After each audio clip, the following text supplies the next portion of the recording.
let's go into 2026 and some of the things that we expect to see in 2026.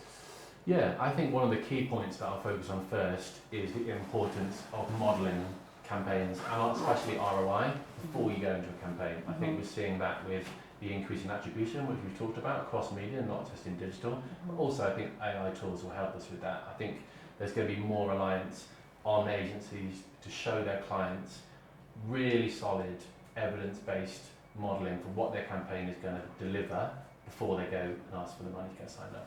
Yeah, correct. I think we are already seeing that as well.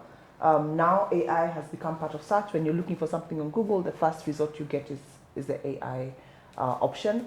I read an article recently that just showed how there'll be a shift in discovery, showing why, what, when a search engine and Gen AI engines will merge. And it then goes on to tell marketers and agencies how to plan for what comes next. And that's very important because I think it's actually exciting times ahead. It makes our work easier. And to your earlier point in terms of predictive media buying, I think that's a game changer in Africa. Brands with smaller budget unfortunately cannot afford to learn expensive lessons after spraying and praying everywhere. Predictive planning means smarter, fast deployments, and then of course that translates into less waste and faster scaling. Absolutely. I think coming on to a second one, and I think they're slightly related in terms you talked about AI just changing how customers discover and interact with brands. People at the forefront of this kind of media are often influencers who tend to be at the zeitgeist and at the forefront of technology. And I think we're seeing an increase not just in the amount of influencers, but also their impact, and most importantly, their professionalism. They've gone from being seen as purely something for young people or a little bit off to the side, a little bit almost stunty, to actually they're now so established where they can also be part of the modelling and attribution that you can do pre-campaign, and really have to be a core part of any media plan. Agreed.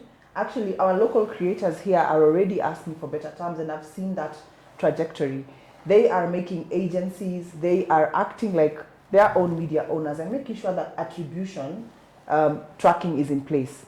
So I think for me, the Wild Wild West phase is coming to an end, and we'll see more of that in 2026. Absolutely. I think that moves me on to our next one, which is shoppability in in-store media. I think this has really taken off in the US, where they're really seeing that loop, not just from customer to app or customer to website, but that also using their stores as part of that same customer journey. And I think that can go both ways. It can take someone from a Google search to a website to store, but it can also do it, send you back the other way. It can send the customer see something in store, and then you know where they've been. You can follow that customer journey all the way through, not just treating brick and mortar as separate, purely a kind of in-person sales point of view, and then the web complete an app separately. Is how can we loop all that together, and it all comes back to shoppability, interaction of ads. You have to be a click away at all times. Interesting.